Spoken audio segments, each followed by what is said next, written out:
Hey everybody, it's Rob from Flailthroughs. This is Gundam Battle Operation 2, and this is a guest video from McLeod Gundam in the Jim Spartan Black Dog Squad type. I believe this is the general version, not 100% sure, but the team layout would suggest it.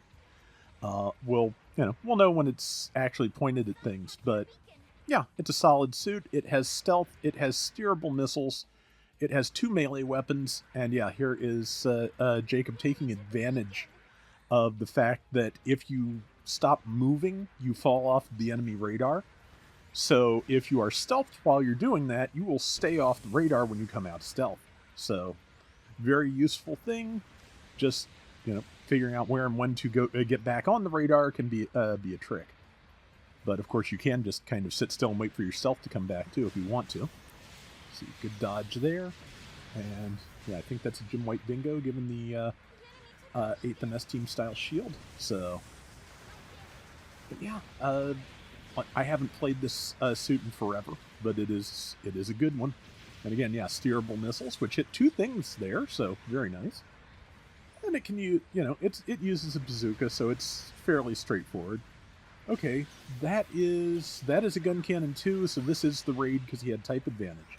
It's also type neutral against this Jurek, so yeah, question answered. But yeah, like I said, good suit. Haven't run it. Don't one of many I want to get back to, but now that I'm not running the rated grind anymore, that does make things a little bit better. Good. Oh yeah, the beam pistols too. That very useful for quick spot damage, like finishing off that Jurek. And yeah, the smoke dispenser, in addition to stealth, also does give a defense buff, so that is incredibly useful to have. I don't think it's a huge defense buff, but anything that keeps you having hit points is worth using when you need to. And here is pretty sure it's a Gundam Marine type. Yep. Yeah, I think 400 is about where the Aqua Gym stops showing up as often, and it gets to be mostly the Marine type out of the 2. Both very solid, but okay, got out prioritied by the Jurek, I think, and then tackled by the White Dingo, so... Oh no, the Jurek is what got him. Either way, yeah, when you're, kind of ganged up on like that, it can be very difficult to get out of it.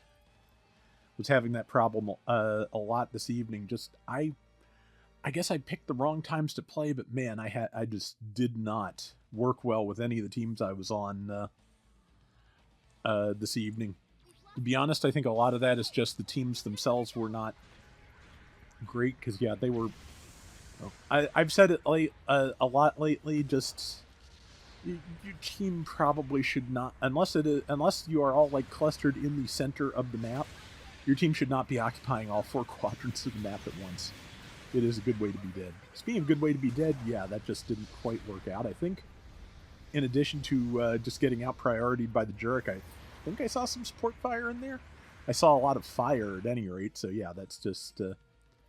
yeah, so pretty sure from the look of things, this has priority 2 and the Jurek has 3. That's just a guess, but it sure makes sense. Then again, that could be... could just be, latency issues too. I did mention those when I filled out the survey, the recent survey that I think just ended. Because, yeah, that was, yeah, I mentioned a few things. One, connection issues, things like that. Oh, wow, just nice. Yeah, that gun cannon 2 got delivered on a silver platter. Yeah, mentioned connections. Mentioned I'd love to see a sequel to Code Fairy at some point, though I kind of doubt that will happen. And also said I'd like to see G-Quux suits in the game because, but that just raises a lot of questions if they went that route. So I don't expect it. Still be fun though. Still wanting to find out more about that, but. It's early days yet. There will be more info soon, hopefully. Okay, yep. Jurek is now vulnerable, and yeah, I think that. Oh, I forgot. Jurek also has a heavy attack, so even if the Spartan has melee priority 3, if the Jurek uses that, it can still out priority anything. Like just we were talking about that a couple of weeks ago. Maelstrom and Nursegun did some testing and showed that, yeah, even, in, for example, in NTD mode, the standard Banshee is said to have elevated melee priority, basically melee priority 4, if you want to call it that, but it will still be out prioritied by a heavy attack. Like, heavy attacks apparently are just maximum priority, because they even did some testing, and the Banshee's heavy attack does not out priority other heavy attacks. So yeah, just like, if it's a heavy attack, it is the top most priority, and only another heavy attack will fix that. Or will match that, I should say. All right, let's see. Managed to stop the Jerk before it could fire its big gun, but I was about to say, now that there's two things here with 475 hit points, I think that is going to be the extent of what is possible. And it was.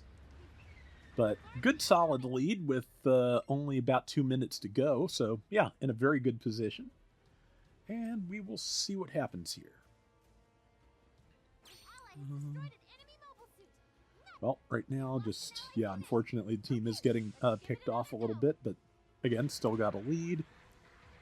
And yeah, good time to stealth up and figure out where to go. And where to go seems to be towards number 1. Gans are very high damage suits, but can be very fragile, so having an escort with a series of good stuns like the Spartan here, not a bad thing. That said, Jacob's scouting ahead, because yeah, if he can catch something like that gun cannon 2 by itself, that would be really good. Let's see. Oh, somebody is at the point. I think they are probably about to order support fire, so it is also, among other things, a good time to be under this parking garage. Oh, I guess it's a walkway. It's a very big walkway, of course, since it's mobile suit sized. But yeah, well, one of the underpass. I don't have, I don't have much knowledge of architecture and city planning.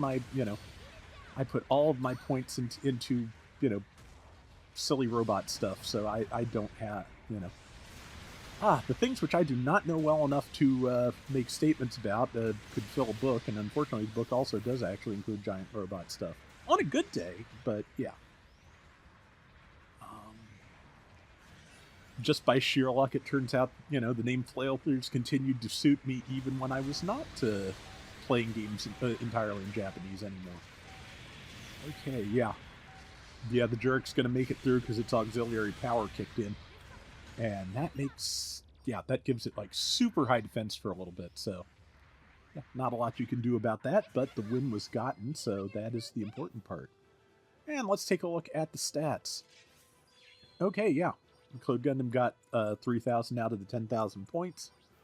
Out damaged by the Gundam EX, but not by a lot. 7 and 3 and 88,000 points. Really good round, and thank you for sending it my way. That is going to do it for today's Gundam Battle Operation 2. We will be back soon with more. Till next time, everybody take care and have fun. Later! So yeah, by process of elimination, I'm pretty sure that this week's update is going to be the big update where cost 750 and the new hangar skills are added. So I'm looking forward to seeing how that works out. Hopefully we get some good stuff out of it, but yeah, it's going to be some interesting changes to the game, and I'm looking forward to seeing how that all pans out.